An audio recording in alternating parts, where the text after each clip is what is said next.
ಜ್ಞಾನಾನಂದಂ ಮಯಂ ದೇವಂ ನಿರೋಧರಿಯಾರದಂ ஆதாரம் சொல்ல விஞ்ஞானம் அயற்கையை உபாசனையே. நம்ம எல்லாருக்கும் முதல்ல நான் என்னுடைய வணக்கம் தெரிவிச்சுக்கிறேன். நான் வந்து என்னுடைய ரியல் நேம் வந்து லக்ஷ்மி நரசிம்மன், கேரளா கொஞ்சம். ஆனால் என் பேர் மணின்னு மாறிடுச்சு. லக்ஷ்மி நரசிம்மன் பேர் இருந்தது. நான் வீட்டில் போயிட்டு எல்லோரும் என்ன லக்ஷ்மி லக்ஷ்மி கிண்டல் பண்ணுறாங்க. 10 பசங்க 5ஆம் கிளாஸ் படிக்கும் போது. அதனால் எனக்கு ரொம்ப அந்த பேர் இதுவாக இருக்குது அப்படின்னு சொன்னோன்னே எங்கள் அக்கா வந்து பேர மணி அப்படின்னு மாற்றுக்கிறார்.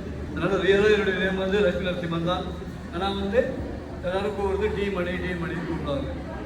நான் வந்து முதல்ல கொஞ்சம் வந்ததை சொல்லிடுறேன், அப்புறம் கொஞ்சம் நான் வந்து 1970 இந்திய ஹைஸ்கூலுக்கு வந்தேன். 1973 எனக்கு மேரேஜ். நான் வில்லேஜ்லேருந்து வந்தேன். எங்கள் வில்லேஜ் வந்து நார்த்தாக்காடு டிஸ்ட்ரிக்டில் ஒரு தெரியாத இல்லை. அங்கேருந்து நான் வந்து சென்னைக்கு வந்து இந்திய ஹைஸ்கூலில் நான் மேரேஜ் சேர்ந்தேன். அந்த டீச்சர்ஸ் காலேஜ் ட்ரைனிங் எடுத்து இந்திய ஹைஸ்கூலுக்கு எனக்கு வந்த உடனே டீச்சிங் இருந்தது. அதே சமயத்தில் எனக்கு அப்பாயின்மெண்ட்டும் கிடச்சிது.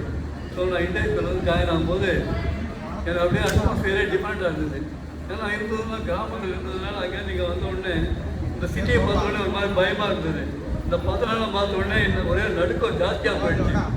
என்னத்தையும் சொல்ல வரேன்னா, அப்போ என்னை என்கரேஜ் பண்ணி நீ எல்லாம் நல்லா வரணுண்டான்னு ஆசீர்வாதம் பண்ணவங்க நிறைய பேர் முக்கியமானதான். அதில் ஜனநாயகார் என்னுடைய மனசுலேயே இருக்கக்கூடிய. அதே மாதிரி டி ராமானுஜம் என்னுடைய உறவுக்காக. 2வது டி ராமானுஜம் சொன்னார், be proud of the school and make the school be proud of you அப்படின்னாரு. அந்த அளவுக்கு ஒரு கொட்டேஷன் ஒன்று கொடுத்து இந்திய கவர்மெண்ட்டை தெரிஞ்சுக்கோ, நல்லா இது பண்ணணும், அப்போ தான் நீ முன் வர முடியும் அப்படின்னு தான் என்னை என்கரேஜ் பண்ணியிருக்கா. அதனால் ஒரு பயத்தோடு தான் நான் அவர்கிட்ட பழகுவேன். ஏன்னா அப்போல்லாம் வந்து அவ்வளோ ஈஸியாக அவர்கிட்ட பழகிட முடியாது. ஏன்னா நான் புதுசாக வந்து ஆடுங்க.